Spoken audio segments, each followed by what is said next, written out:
Sir, അതുപോലെ തന്നെ ആഗോള വിപണികളിൽ US വിപണി തന്നെ നോക്കുകയാണെന്നുണ്ടെങ്കിൽ ഏവരും പ്രതീക്ഷിച്ചതുപോലെ തന്നെ പോസ്റ്റ് മോഡ് അല്ലെങ്കിൽ ഒരു ഫുൾ സ്റ്റോപ്പ് തന്നെയാണ് നിരക്ക് വർധന റാലിക്ക് ഫെഡ് ഇപ്പോൾ നൽകിയിരിക്കുന്നത്. സർ, ഇന്നലെ നമ്മുടെ പ്രോഗ്രാമിൽ സൂചിപ്പിച്ചതുപോലെ ഒരു ഡോവിഷ് സ്റ്റാൻസിലേക്ക് തിരിയുന്നു എന്നൊരു കൃത്യമായ സൂചന തന്നെയാണ് ജെറോം പവൽ ഇന്നലെ നൽകിയിട്ടുണ്ടായിരുന്നത്. അതായത് ഇനി ഒരു നിരക്ക് കുറയ്ക്കുന്നതുമായി കൺസിഡർ ചെയ്യാം എന്നൊരു വ്യക്തമായ സൂചന തന്നെ അദ്ദേഹം നൽകിയിട്ടുണ്ട്. അതിനെ തുടർന്ന് അതായത് US വിപണിയിലേക്ക് നോക്കുമ്പോൾ തുടക്കത്തിൽ ഫ്ലാറ്റ് ആയിട്ട് ആരംഭിച്ച വിപണി ഈ ഒരു ഫെഡിന്റെ ഒരു തീരുമാനങ്ങൾക്ക് ശേഷം വളരെ ഒരു വലിയ മുന്നേറ്റമാണ് നടത്തിയിട്ടുണ്ടായത്. പ്രത്യേകിച്ചും ഡൗ ജോൺസിലേക്കൊക്കെ വരുമ്പോൾ വീണ്ടും 2022 ജനുവരിക്ക് ശേഷമുള്ള മികച്ച ഒരു മുന്നേറ്റം തന്നെയാണ് നടത്തിയിട്ടുണ്ടായിരുന്നത്. ഈ ഒരു സൂചികയിലേക്ക് നോക്കുകയാണെങ്കിൽ ഡൗ ജോൺസ് സൂചിക പ്രധാനമായിട്ടും ഏകദേശം 1.4% നേട്ടത്തോടെ 37,900.24 എന്നൊരു നിലവാരത്തിലാണ് ക്ലോസ് ചെയ്തിരിക്കുന്നത്. നാസ്ഡാക്കിലേക്ക് വരുമ്പോൾ 1.38% നേട്ടത്തോടു കൂടി 14,733.96 എന്നൊരു നിലവാരത്തിലുമാണ്. അതായത് കൃത്യമായിട്ട് ആ ഫെഡിന്റെ തീരുമാനങ്ങളെ വിപണി അക്കോമഡേറ്റ് ചെയ്തു എന്ന് തന്നെ പറയേണ്ടിയിരിക്കുന്നു. ഇതുമായിട്ട് ബന്ധപ്പെട്ട് സാറിന്റെ ഒരു വ്യൂ എന്താണ്? എന്തൊക്കെയാണ് US വിപണിയുമായി ബന്ധപ്പെട്ടുള്ള എക്സ്പെക്ടേഷൻസ്? സോ അനല, യെസ്, നമ്മൾ പ്രതീക്ഷിച്ചതുപോലെ തന്നെ ഫെഡറൽ റിസർവ് തീരുമാനങ്ങൾ എടുത്തിരിക്കുന്നു. ആൻഡ് ഓൾസോ നമ്മൾ നോക്കിക്കഴിഞ്ഞാൽ അമേരിക്കൻ വിപണിയിൽ നാസ്ഡാക്ക് ഇൻഡെക്സും അതുപോലെ തന്നെ ഡൗ ജോൺസ് ഇൻഡെക്സും ഒക്കെ തന്നെ നമ്മൾ പ്രതീക്ഷിച്ചതുപോലെ തന്നെ ബിഹേവ് ചെയ്തിട്ടുണ്ട്. ആൻഡ് മോസ്റ്റ് ഇമ്പോർട്ടൻ്റ്ലി ഇന്നലെ ഡൗ ജോൺസ് ഇൻഡെക്സിന്റെ കേസ് എടുക്കുമ്പോഴേക്കും നമ്മൾ സെറ്റ് ചെയ്ത ആദ്യത്തെ ടാർഗറ്റ് 37,000 പോയിന്റ് വരെ ഡൗ ജോൺസ് ഇൻഡെക്സ് എത്തിച്ചേർന്നിട്ടുണ്ട്. ഇൻഫാക്ട് ഇന്നലെ ക്ലോസ് ചെയ്തിരിക്കുന്നത് 37,900 പോയിന്റിലാണ്. അമേരിക്കൻ മാർക്കറ്റ് നോക്കിക്കഴിഞ്ഞാൽ ഇപ്പോൾ ഒരു വീക്ക്നെസ്സും എനിക്ക് കാണാൻ സാധിക്കുന്നില്ല. ആൻഡ് ഡൗ ജോൺസ് ഇൻഡെക്സിന്റെ കേസിൽ അടുത്തത് നമ്മൾ ശ്രദ്ധിച്ചിരിക്കേണ്ട 2 മേജർ ടാർഗറ്റ്സ്. ആദ്യത്തെ 37,300, അതിനെ തുടർന്ന് 37,600 പോയിന്റും. The only point is that നമ്മൾ ഡൗ ജോൺസ് ഇൻഡെക്സിലും അതുപോലെ തന്നെ നാസ്ഡാക്ക് ഇൻഡെക്സിലും ഒക്കെ കഴിഞ്ഞ ഒത്തിരി ആഴ്ചകളായിട്ട് ലോ റിസ്ക് ബൈയിങ് അവസരങ്ങൾ ഉണ്ടെന്ന് ചൂണ്ടിക്കാണിക്കുകയായിരുന്നു. ഈ ഹൈ ലെവൽസിലെ പുതിയ ലോങ് പൊസിഷൻസ് അഡ്വൈസ് ചെയ്യുന്നില്ല. നമ്മുടെ കൈവശം ഓൾറെഡി ലോങ് പൊസിഷൻസ് ഉണ്ടെങ്കിൽ അത് തീർച്ചയായിട്ടും നിലനിർത്താൻ സാധിക്കും. പുതിയ പൊസിഷൻസ് എടുക്കാൻ ആഗ്രഹിക്കുന്നുണ്ടെങ്കിൽ please wait for the correction. നമ്മൾ അതേസമയം നാസ്ഡാക്ക് ഇൻഡെക്സിന്റെ കേസ് എടുക്കുമ്പോഴേക്കും നാസ്ഡാക്ക് ഇൻഡെക്സും അതേപോലെ വളരെ ശക്തമായിട്ടായിരുന്നു ക്ലോസ് ചെയ്തത്. It has closed very close to 16,600 points. ഈ ലെവലിൽ നിന്നും നമുക്കൊരു 250 മുതൽ 350 പോയിന്റിന്റെ നേട്ടം കൂടെ പ്രതീക്ഷിക്കാം. യെസ് സർ, കമ്മോഡിറ്റി വിപണിയിലേക്ക് വരികയാണ് എന്നുണ്ടെങ്കിൽ കമ്മോഡിറ്റി വിപണിയിൽ പ്രധാനമായിട്ടും ക്രൂഡ് തന്നെയാണ് സാറിന്റെ ശ്രദ്ധയിലേക്ക് കൊണ്ടുവരുന്നത്. WTI ക്രൂഡ് 0.26% നേട്ടത്തിൽ ബാരലിന് 69.66 എന്നൊരു നിലവാരത്തിലും ബ്രെന്റ് ക്രൂഡ് ബാരലിന് $74.54 എന്നൊരു നിലവാരത്തിലുമാണ് ഇപ്പോൾ വ്യാപാരം പുരോഗമിച്ചു കൊണ്ടിരിക്കുന്നത്. വളരെ നേരിയ ഒരു മുന്നേറ്റം മാത്രമാണ് നമുക്ക് ഇന്നിപ്പോൾ കാണാൻ സാധിക്കുന്നത്. ക്രൂഡുമായിട്ട് ബന്ധപ്പെട്ട് സാർ കഴിഞ്ഞ ദിവസങ്ങളിലൊക്കെ പറഞ്ഞ പോലെ ബിയറിഷ് ട്രെൻഡ് തന്നെയാണോ ഷോർട്ട് ടേമിലും അതുപോലെ തന്നെ ലോങ് ടേമിലും നമുക്ക് എക്സ്പെക്ട് ചെയ്യേണ്ടത്? അതെ, ക്രൂഡിന്റെ കേസിൽ ബെയറിഷ്നെസ് തുടർന്നുകൊണ്ട് തന്നെ ഇരിക്കുന്നു. ബട്ട് എങ്കിലും ഈ ലോ ലെവൽസിൽ പുതിയ ഷോർട്ട് പൊസിഷൻ അഡ്വൈസ് ചെയ്യുന്നില്ല. നമ്മുടെ കൈവശം ഓൾറെഡി ഷോർട്ട് പൊസിഷൻസ് ഉണ്ടെങ്കിൽ $74 we should maintain as the stop loss.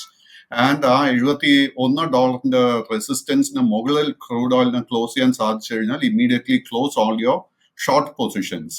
പക്ഷെ ഈ സമയത്തും നമ്മളൊരു പുതിയ ലോങ് പൊസിഷൻ എടുക്കാനായിട്ട് ശ്രമിക്കരുത്. കാര്യം എന്താന്ന് വെച്ച് കഴിഞ്ഞാൽ short and long term trend നിലവിൽ ബെയറിഷ് ആയി തന്നെ തുടരുന്നു.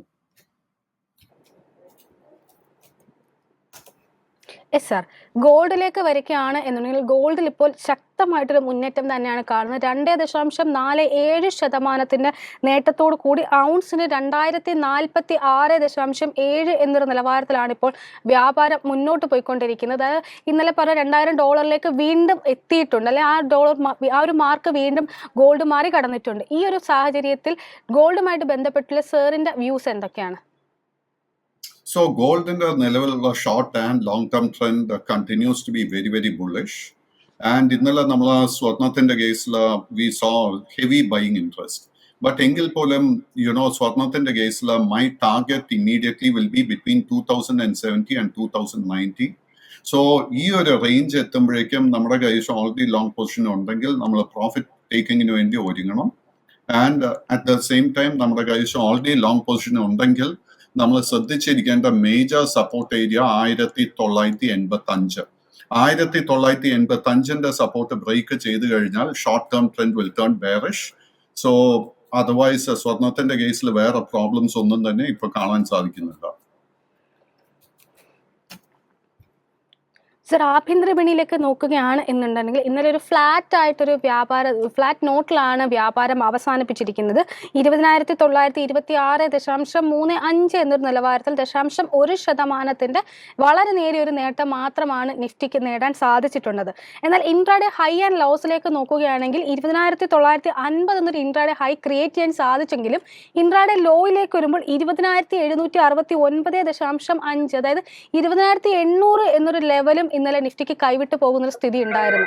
ഈ ഒരു സാഹചര്യത്തിൽ നിഫ്റ്റിയുമായി ബന്ധപ്പെട്ടുള്ള സാറിന്റെ ഒരു വ്യൂ എന്താണ്? പ്രത്യേകിച്ച് ഫെഡിന്റെ ഒക്കെ തീരുമാനങ്ങൾ നമ്മളുടെ വിപണിയെ സ്വാധീനിക്കാൻ സാധ്യതയുണ്ടോ? തീർച്ചയായിട്ടും. And outlook for Nifty index and Nifty bank index and Nifty IT index വളരെ വളരെ ബുള്ളിഷായി തന്നെ തുടരുന്നു. ഇന്നലെ നമ്മൾ നേരിയ തോതിൽ ഒരു ചെറിയ പ്രോഫിറ്റ് ടേക്കിംഗ് കാണാൻ ഇടയുണ്ടായി. But I am not worried at all about the long-term prospects for the Nifty 50 index. ഇന്നാൾ നമ്മൾ നിഫ്റ്റി 50 ഇൻഡെക്സിന്റെ കേസിൽ ശ്രദ്ധിച്ചിരിക്കേണ്ട ബുള്ളിഷ് ട്രിഗർ 20,955. 20,955 റെസിസ്റ്റൻസ് നിഫ്റ്റി 50ക്ക് ബ്രേക്ക് ചെയ്യാൻ സാധിച്ചു കഴിഞ്ഞാൽ ആ ലെവലിൽ നിന്നും നമുക്ക് 300 മുതൽ 450 പോയിന്റിന്റെ നേട്ടം നിഫ്റ്റി 50യിൽ എക്സ്പെക്ട് ചെയ്യാം. സർ, സ്റ്റോക്ക് സ്പെസിഫിക് ആയിട്ട് തന്നെ വരികയാണ് എന്നുണ്ടെങ്കിൽ ആദ്യമായിട്ട് സാറിന് ശ്രദ്ധയിലേക്ക് ക്ഷണിക്കുന്നത് ഓട്ടോ സെഗ്മെന്റിലെ മഹീന്ദ്ര ആൻഡ് മഹീന്ദ്രയാണ്. ഇന്നലെ നോക്കുകയാണ് എന്നുണ്ടെങ്കിൽ ശക്തമായിട്ടൊരു മുന്നേറ്റമാണ് ഓട്ടോ സൂചിക നടത്തിയിട്ടുള്ളത്. 1.08% നേട്ടത്തോടു കൂടി 17,917.9 എന്നൊരു നിലവാരത്തിലായിരുന്നു വ്യാപാരം അവസാനിപ്പിച്ചിരിക്കുന്നത്. മഹീന്ദ്ര ആൻഡ് മഹീന്ദ്രയിലേക്ക് വരികയാണെങ്കിലും ഏകദേശം 2% അടുത്ത് നേട്ടം നൽകാനായിട്ട് ഈ ഒരു ഓഹരിക്ക് സാധിച്ചിട്ടുണ്ടായിരുന്നു. മാത്രമല്ല ഡിസംബർ 6 ഒരു പുതിയ 52 ഹൈ ക്രിയേറ്റും ചെയ്തിട്ടുണ്ടായിരുന്നത്. മഹീന്ദ്രയെ സംബന്ധിച്ച് ലേറ്റസ്റ്റ് അപ്ഡേറ്റ് എന്ന് പറയുന്നത് അവരുടെ ക്ലാസിക് ലെജൻഡ് യൂണിറ്റിലേക്ക് 875 കോടി രൂപയുടെ ഇൻവെസ്റ്റ്മെന്റ് നടത്താൻ പദ്ധതി ഇടുന്നു, അല്ലെങ്കിൽ ഇൻവെസ്റ്റ്മെന്റ് നടത്തും എന്നൊരു അറിയിപ്പ് വന്നിട്ടുണ്ടായിരുന്നു ഇന്നലെ മാർക്കറ്റ് അവേഴ്സിന് ശേഷം. പ്രത്യേകിച്ചും ക്യാപിറ്റൽ എക്സ്പെൻഡിച്ചർ കൂടുന്നു, അവർ കൂടുതൽ ബിസിനസ് എക്സ്പാൻഡ് ചെയ്യുന്നു എന്നൊരു സൂചന തന്നെയാണ് ഇത് നൽകുന്നത്. എന്നാൽ നവംബറിലെ ഒരു ഓട്ടോ സെയിൽസ് കണക്കുകൾ നോക്കുകയാണെങ്കിൽ ട്രാക്ടറുടെ ഒരു മേജർ പാർട്ടായിട്ടുള്ള ട്രാക്ടറിൽ കാര്യമായിട്ടൊരു മൂവ്മെന്റ്, ട്രാക്ടറിന്റെ സെയിൽസിൽ കാര്യമായിട്ടൊരു മൂവ്മെന്റ് ഉണ്ടായിട്ടില്ല. അതുകൊണ്ട് തന്നെ പല ബ്രോക്കറേജസും ഈ ഒരു ഓഹരിക്ക് ഒരു കോഷ്യസ് ആയിട്ടൊരു സ്റ്റാൻഡാണ് നൽകിയിരിക്കുന്നത്. ഈ ഒരു സാഹചര്യത്തിൽ മഹീന്ദ്ര ആൻഡ് മഹീന്ദ്രയുമായി ബന്ധപ്പെട്ട് സാറിന്റെ ഒരു വ്യൂ എന്താണ്? സോ മഹീന്ദ്ര ആൻഡ് മഹീന്ദ്ര കഴിഞ്ഞ കുറച്ച് മാസത്തിനിടെ നല്ലൊരു കറക്ഷൻ ഫേസ് ചെയ്തിരുന്നു. ആൻഡ് നവംബർ അവസാനത്തോടു കൂടെയായിരുന്നു ഈ സ്റ്റോക്കിൽ നമുക്കൊരു ബോട്ടമിംഗ് ഔട്ട് കാണാൻ സാധിച്ചത്.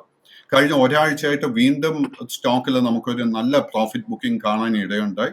കറന്റ് ലെവൽസിൽ തീർച്ചയായിട്ടും നമുക്കൊരു ലോങ് പൊസിഷൻ കൺസിഡർ ചെയ്യാം. അങ്ങനെ നമ്മൾ ലോങ് പൊസിഷൻ എടുക്കുന്നുണ്ടെങ്കിൽ നമ്മൾ ടാർഗറ്റ് ആയിട്ട് ശ്രദ്ധിച്ചിരിക്കേണ്ട 2 ലെവൽ, ആദ്യത്തെ 1,710 രൂപ, അതിനെ തുടർന്ന് 1,740 രൂപ. യെസ് സർ, അതിനോടൊപ്പം തന്നെ സാറിനോട് ചോദിക്കാൻ ആഗ്രഹിക്കുന്ന മറ്റൊരു ഓഹരി ABB ഇന്ത്യയാണ്. ABB ഇന്ത്യയിലും ഇന്നലെ ശക്തമായിട്ടൊരു മുന്നേറ്റം തന്നെയാണ് നടത്തിയിട്ടുണ്ടായിരുന്നത്. 1.01% നേട്ടത്തോടു കൂടി 4,769 എന്നൊരു നിലവാരത്തിലായിരുന്നു വ്യാപാരം അവസാനിപ്പിച്ചിരുന്നത്. കഴിഞ്ഞ ദിവസങ്ങളിലാണ് ഒരു കൺസോൾട്ടേഷൻ സ്റ്റേജിൽ നിന്നും വീണ്ടും ഒരു ബ്രേക്ക്ഔട്ടിലേക്ക് ഈ ഒരു ഓഹരി എത്തിയതെന്നാണ് ഞാൻ വിശ്വസിക്കുന്നത്. പ്രത്യേകിച്ചും ആക്സിസ് സെക്യൂരിറ്റീസ് ഉൾപ്പെടെയുള്ള ബ്രോക്കറേജുകളുടെ ഒക്കെ ഒരു ബൈ റെക്കമെൻഡേഷൻ കൂടി ലഭിച്ച ഓഹരിയാണ്. ABB ഇന്ത്യയുമായി ബന്ധപ്പെട്ടുള്ള സാറിന്റെ ഒരു വ്യൂ എന്താണ്? So again very bullish. ഈ ഒരു സ്റ്റോക്ക് നമുക്ക് ബോട്ടമിംഗ് ഔട്ട് തന്നിരിക്കുന്നത് ഒക്ടോബർ മാസത്തിലായിരുന്നു. ഒക്ടോബർ മാസത്തിൽ ഇതിന്റെ ഒരു ബോട്ടം കാണാൻ സാധിക്കുക 3,850 രൂപ. ആൻഡ് സിൻസ് ദെൻ സ്റ്റോക്കിൽ നമുക്ക് നല്ലൊരു മുന്നേറ്റം കാണാൻ സാധിച്ചു. ബട്ട് അഗൈൻ കഴിഞ്ഞ ഒരാഴ്ചയായിട്ട് ഈ സ്റ്റോക്കിൽ നല്ല കറക്ഷൻ നടന്നിട്ടുണ്ട്. കറന്റ് ലെവൽസിൽ തീർച്ചയായിട്ടും we can consider long position. അങ്ങനെ ഒരു ലോങ് പൊസിഷൻ എടുക്കാൻ ആഗ്രഹിക്കുന്നുണ്ടെങ്കിൽ 2 മേജർ ടാർഗറ്റ്സ്, ആദ്യത്തെ 5,000 രൂപയും 5,000 രൂപയെ തുടർന്ന് 5,080 രൂപയിലും നമുക്ക് ടാർഗറ്റ് സെറ്റ് ചെയ്യാം. അതിനോടൊപ്പം തന്നെ സാറിന് ശ്രദ്ധ ക്ഷണിക്കുന്ന മറ്റൊരു segment oil and gas segment ആണ്. പ്രത്യേകിച്ചും ഇന്നലെ ഒരു ഫ്ലാറ്റിനുള്ള 0.1% ഒരു വളരെ നേരിയ ഒരു ഇടിവോട് കൂടിയാണ് ഈ ഓയിൽ ആൻഡ് ഗ്യാസ് സൂചിക വ്യാപാരം അവസാനിപ്പിച്ചിരിക്കുന്നത്. എന്നിരുന്നാൽ പോലും സൂചികയിലെ പല ഓഹരിയിലും വളരെ മികച്ച പ്രകടനം തന്നെയാണ് നടത്തിയിട്ടുണ്ടായിരുന്നത്. അതിലെടുത്ത് ചോദിക്കുന്നത് ഹിന്ദുസ്ഥാൻ പെട്രോളിയം തന്നെയാണ്. ഇന്നലെ ഏകദേശം 5.01% നേട്ടത്തിലാണ് ഓഹരി വ്യാപാരം അവസാനിപ്പിച്ചിരിക്കുന്നത്. 375 രൂപ എന്നൊരു നിരക്കിൽ ഒരു ഇൻട്രാഡേ ക്ഷമിക്കുന്ന ഒരു 52 ഹൈ നോക്കുകയും 392 എന്നൊരു റേഞ്ചാണ്. അതിനേക്കടുത്ത് എത്തിയില്ല പോലും 5% നേട്ടം നൽകാനായിട്ട് ഈ ഒരു ഓഹരിക്ക് സാധിച്ചിട്ടുണ്ട്. പ്രത്യേകിച്ചും ഇപ്പോൾ ഈ ഇലക്ഷൻ വരാനിരിക്കെ ഇനി റീറ്റെയിലിന്റെ പെട്രോളിയം വിലയിൽ ഒരു റേറ്റ് കട്ടിന് സാധ്യത ഉണ്ട് എന്നാണ് പല അനലിസ്റ്റുമാരും ചൂണ്ടിക്കാട്ടുന്നത്. എന്നിരുന്നാൽ പോലും BPCLുമായി ബന്ധപ്പെട്ടിട്ടുള്ള സാറിന്റെ ഒരു ലോങ് ടേം വ്യൂ എന്താണ്? ഈ ഇലക്ഷനൊക്കെ വരാനിരിക്കെ ഈ കമ്പനികളായിരിക്കും ഏറ്റവും അധികം ബാധിക്കാനും സാധ്യതയുള്ളത്. അനില, ഞാൻ മോർ ഇമ്പോർട്ടന്റ് ദാൻ ഇലക്ഷൻ ഞാൻ ശ്രദ്ധിച്ചുകൊണ്ടിരിക്കുന്ന ക്രൂഡ് ഓയിലിന്റെ വിലയില്ല. സോ ക്രൂഡ് ഓയിലിന്റെ വില $95 നിന്നും $70 വരെ താഴോട്ട് വന്നിട്ടുണ്ട്. And naturally that will give a big ability oil marketing കമ്പനീസിന് പെട്രോൾ ആൻഡ് ഡീസലിന്റെ വില കുറയ്ക്കാനായിട്ട്. ബട്ട് പെട്രോൾ ആൻഡ് ഡീസലിന്റെ വില കുറയ്ക്കുകയാണെങ്കിൽ അത് ഇൻഫ്ലേഷന് ഹാൻഡിൽ ചെയ്യാൻ സഹായിക്കാൻ പോകുന്നത്. മോസ്റ്റ് ഇമ്പോർട്ടൻ്റ്ലി ക്രൂഡ് ഓയിലിന്റെ വില താഴോട്ട് പോകുന്തോറും profitability of oil marketing companies ബെറ്ററായി വരും. നമുക്ക് ഹിന്ദുസ്ഥാൻ പെട്രോളിയം, ഭാരത് പെട്രോളിയം, അതുപോലെ തന്നെ ഇന്ത്യൻ ഓയിൽ കോർപ്പറേഷനിലൊക്കെ കഴിഞ്ഞ 1.5 മാസത്തിനിടെ നല്ല നേട്ടം കാണാൻ സാധിച്ചു. എഗെയിൻ ഈ 3 സ്റ്റോക്സിലും കഴിഞ്ഞ ഒരാഴ്ചയായിട്ട് we are seeing a healthy profit taking and നല്ലൊരു ലോ റിസ്ക് ബൈങ് അവസരം സെറ്റപ്പായി വരുന്നുണ്ട്. ആൻഡ് നമുക്ക് കറന്റ് ലെവൽസിൽ തീർച്ചയായിട്ടും we can consider long position. Hindustan പെട്രോളിയത്തിന്റെ കേസിൽ നമ്മൾ ലോങ് എടുക്കാൻ ആഗ്രഹിക്കുന്നുണ്ടെങ്കിൽ നമ്മൾ ശ്രദ്ധിച്ചിരിക്കേണ്ട പ്രഷർ പോയിന്റ് 400 രൂപയോ അതിനെ തുടർന്ന് 410 രൂപയിലോ ആയിരിക്കണം. സാർ, അതിനോടൊപ്പം തന്നെ ഇന്ത്യൻ ഓയിൽ കോർപ്പറേഷനുമായി ബന്ധപ്പെട്ട് സാറിന്റെ വ്യൂ കൂടി അറിയാൻ ആഗ്രഹമുണ്ട്. ഇന്നലെ ഓഹരി 1.79% നേട്ടത്തിലായിരുന്നു വ്യാപാരം അവസാനിപ്പിച്ചിരിക്കുന്നത്. IOCയുമായി ബന്ധപ്പെട്ട് സാറിന്റെ വ്യൂ എന്താണ്? ഒരു പൊസിഷൻ എടുക്കണമെങ്കിൽ ഏതൊക്കെ ലെവലുകളാണ് പ്രധാനമായിട്ടും ഒരു നിക്ഷേപകൻ വാച്ച് ചെയ്യേണ്ടത്? സോ കറന്റ് ലെവൽസിൽ തന്നെ നമുക്ക് ലോങ് പൊസിഷൻ കൺസിഡർ ചെയ്യാം. ആൻഡ് അങ്ങനെ നമ്മൾ ലോങ് പൊസിഷൻ എടുക്കുന്നുണ്ടെങ്കിൽ 3-4 ഏരിയാസ് നമ്മൾ ശ്രദ്ധിച്ചിരിക്കേണ്ടത്. ആദ്യത്തെ 124 രൂപ, രണ്ടാമത്തെ 127 രൂപ, ആൻഡ് അതിനെ തുടർന്ന് 130 രൂപയും. സോ ഈ ലെവൽസിലൊക്കെ ആയിരിക്കും നമുക്ക് പ്രോഫിറ്റ് ടേക്കിങ്ങിന് വേണ്ടി ലെവൽസ് വാച്ച് ചെയ്യേണ്ടത്. സാറിനോട് ചോദിക്കാൻ ആഗ്രഹിക്കുന്ന മറ്റൊരു ഓഹരി കൊട്ടക് മഹീന്ദ്ര ബാങ്ക് ആണ്. ഇന്നലത്തെ ഒരു പെർഫോമൻസ് നോക്കുകയാണെങ്കിൽ വളരെ ഫ്ലാറ്റ് ടോട്ടലാണ് കൊട്ടക് മഹീന്ദ്ര ബാങ്കിൽ വ്യാപാരം അവസാനിപ്പിച്ചിരിക്കുന്നത്. 1825 എന്നൊരു നിലവാരത്തിൽ. ഓഹരിയുടെ ഒരു പെർഫോമൻസ് വൈസ് നോക്കുകയാണെന്നുണ്ടെങ്കിൽ ഇയർ ടു ഡേറ്റിൽ 0.12% നെഗറ്റീവ് റിട്ടേൺസ് ആണ് ഈ ഒരു ഓഹരി നിക്ഷേപകർക്ക് നൽകിയിട്ടുള്ളത്. അതുപോലെ തന്നെ ഒരു വർഷത്തെ കണക്കുകൾ പരിശോധിക്കുകയാണെങ്കിൽ 2% നെഗറ്റീവ് റിട്ടേൺസ് നൽകിയിട്ടുണ്ട്. അതായത് നെഗറ്റീവ് റിട്ടേൺസ് ആണ് ലോങ് ടേമിൽ നൽകുന്നത്. അത് ശക്തമായിട്ടുള്ള കറക്ഷനെ തുടർന്നായിരിക്കണം. ഏതായാലും കൊട്ടക് മഹീന്ദ്ര ബാങ്കുമായി ബന്ധപ്പെട്ട് സാറിന്റെ ഒരു വ്യൂ എന്താണ്? ഒരു പൊസിഷൻ എടുക്കണമെന്നുണ്ടെങ്കിൽ ഏതൊക്കെ ലെവലുകളാണ് പ്രധാനമായിട്ടും ഒരു നിക്ഷേപകൻ വാച്ച് ചെയ്യേണ്ടത്? So Kotak bank is A turn round story. ഈ വർഷം ഒക്ടോബർ മാസത്തിലായിരുന്നു ഈ സ്റ്റോക്കിന്റെ നമുക്കൊരു ബോട്ടമിംഗ് ഔട്ട് കാണാൻ സാധിച്ചത്. ആൻഡ് അവിടെ നിന്നും ഗ്രാജുവൽ ആയിട്ട് ഈ സ്റ്റോക്കിൽ ബൈയിങ് ഇൻട്രസ്റ്റ് നമുക്ക് കാണാൻ സാധിച്ചു. In fact between Kotak bank, ICICI bank, HDFC bank and axis bank, ഈ 4 ബാങ്കുമായിട്ട് നമ്മൾ ഒന്നിച്ച് കമ്പയർ ചെയ്യുമ്പോൾ എൻ്റെ അഭിപ്രായത്തിൽ ഏറ്റവും best risk to reward ratio ഇപ്പൊ കാണാൻ സാധിക്കുന്നത് it is in the case of Kotak bank. And current ലെവൽസിൽ തന്നെ നമുക്ക് ഒരു ലോങ് പൊസിഷൻ കൺസിഡർ ചെയ്യാം. ഈ സ്റ്റോക്കിൽ ആദ്യത്തെ ഒരു റെസിസ്റ്റൻസ് ഫേസ് ചെയ്യാൻ പോകുന്ന 1860 രൂപ. 1860 രൂപയുടെ റെസിസ്റ്റൻസ് ബ്രേക്ക് ചെയ്യാൻ സാധിച്ചു കഴിഞ്ഞാൽ അടുത്ത ലെവലിൽ നമ്മൾ ശ്രദ്ധിച്ചിരിക്കേണ്ട 1900 രൂപയും അതിനെ തുടർന്ന് 1940 രൂപയിലും ആയിരിക്കണം നമ്മൾ ശ്രദ്ധിച്ചിരിക്കേണ്ടത്. യെസ് സർ, ഏതായാലും പ്രേക്ഷകരുടെ ധാരാളം ക്വയറീസ് വരുന്നുണ്ട്, അത് അഡ്രസ്സ് ചെയ്യാനുള്ള സമയവുമായിരിക്കുന്നു. ആദ്യമായിട്ടൊരു പ്രേക്ഷകൻ ചോദിച്ചിരിക്കുന്നത് ICICI Prudential ലൈഫുമായി ബന്ധപ്പെട്ടുള്ള സാറിൻ്റെ ഒരു വ്യൂ ആണ്. ഇന്നലെ ഓഹരിയിൽ ശക്തമായിട്ടൊരു ഇടിവ് തന്നെയാണ് രേഖപ്പെടുത്തിയിട്ട് 1.49% ഇടിവിൽ 542.4 എന്നൊരു റേഞ്ചിലായിരുന്നു വ്യാപാരം അവസാനിപ്പിച്ചിരിക്കുന്നത്. ഓഹരിയുടെ ഒരു 52 വീക്ക് ഹൈയിലേക്ക് നോക്കുകയാണെന്നുണ്ടെങ്കിലും 2023 ജൂലൈ 13 ഒരു 52 വീക്ക് ഹൈയിലേക്ക് ഓഹരി എത്തിയിട്ടുണ്ടായിരുന്നത്. ഈ ഒരു ഓഹരിയുമായി ബന്ധപ്പെട്ടുള്ള സാറിന്റെ ഒരു വ്യൂ എന്താണ്? ലോങ് ടേമിൽ കൺസിഡർ ചെയ്യാൻ സാധിക്കുന്ന ഒരു ഓഹരിയാണോ ഇത്? സോ ICICI Prudentialന്റെ കേസ് എടുക്കുമ്പോഴേക്കും കഴിഞ്ഞ ഒരു 2-3 മാസമായിട്ട് സ്റ്റോക്കിന്റെ ട്രെൻഡ് വന്നിട്ട് സൈഡ് വൈസ് ആയിട്ടാണ് കാണാൻ സാധിക്കുന്നത്. ഇന്ന് നമ്മൾ ശ്രദ്ധിച്ചിരിക്കേണ്ട ഒരു ഇമ്പോർട്ടന്റ് റെസിസ്റ്റൻസ് ലെവൽ 558 ആയിരിക്കും. 558 രൂപയുടെ റെസിസ്റ്റൻസ് ബ്രേക്ക് ചെയ്ത് ഇന്ന് ശക്തമായിട്ട് ക്ലോസ് ചെയ്യാൻ സാധിച്ചു കഴിഞ്ഞാൽ short and long term trend തിരിച്ച് ബുള്ളിഷായി മാറും. അതേസമയം നമ്മുടെ കൈവശം ഓൾറെഡി ഒരു ലോങ് പൊസിഷൻ ഉണ്ടെങ്കിൽ നമ്മൾ ശ്രദ്ധിച്ചിരിക്കേണ്ട സപ്പോർട്ട് ഏരിയ 532.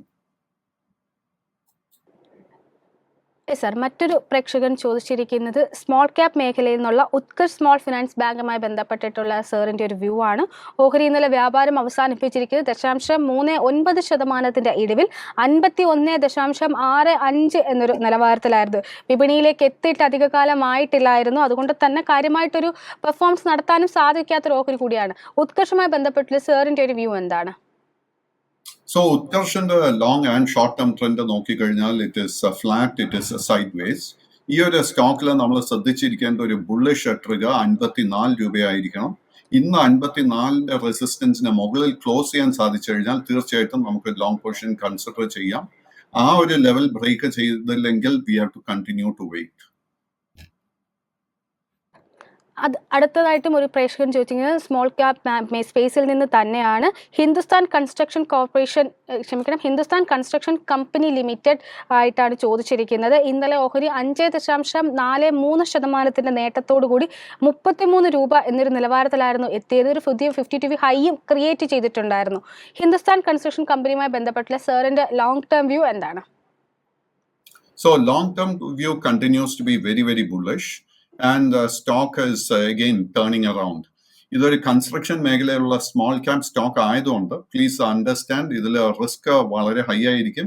ബട്ട് നമ്മൾ ഫൈനാൻഷ്യൽസിൽ കംഫർട്ടബിൾ ആണെങ്കിൽ തീർച്ചയായിട്ടും കറന്റ് ലെവൽസിൽ ലോങ് പൊസിഷൻ കൺസിഡർ ചെയ്യാം. അടുത്ത 2 ടാർഗറ്റ് ലെവൽ നമ്മൾ ശ്രദ്ധിച്ചിരിക്കേണ്ട ആദ്യത്തെ 35 രൂപയും അതിനെ തുടർന്ന് 37 രൂപയും. സർ, അടുത്തത് ഓട്ടോ മേഖലയിൽ നിന്നുള്ള ഗാബ്രിയൽ ഇന്ത്യ ലിമിറ്റഡുമായി ബന്ധപ്പെട്ടിട്ടുള്ള ഒരു ക്വസ്റ്റ്യൻ ആണ് വന്നിട്ടുള്ളത്. ഇന്നലെ ഓഹരി 0.31% ഇടിവിൽ 408.05 എന്നൊരു നിലവാരത്തിലായിരുന്നു ക്ലോസ് ചെയ്തിട്ടുണ്ടായിരുന്നത്. ഡിസംബർ 6 ഒരു പുതിയ 52 വീക്ക് ഹൈ ആയിട്ടുള്ള 443.95 എന്നൊരു റേഞ്ച് ടച്ച് ചെയ്തിട്ടുണ്ടായിരുന്നത്. ഗാബ്രിയൽ ഇന്ത്യയുമായി ബന്ധപ്പെട്ടുള്ള സാറിന്റെ ഒരു വിലയിരുത്തൽ എന്താണ്? ലോങ് ടേമിൽ കൺസിഡർ ചെയ്യാൻ സാധിക്കുന്ന ഒരു ഓഹരിയാണോ ഇത്?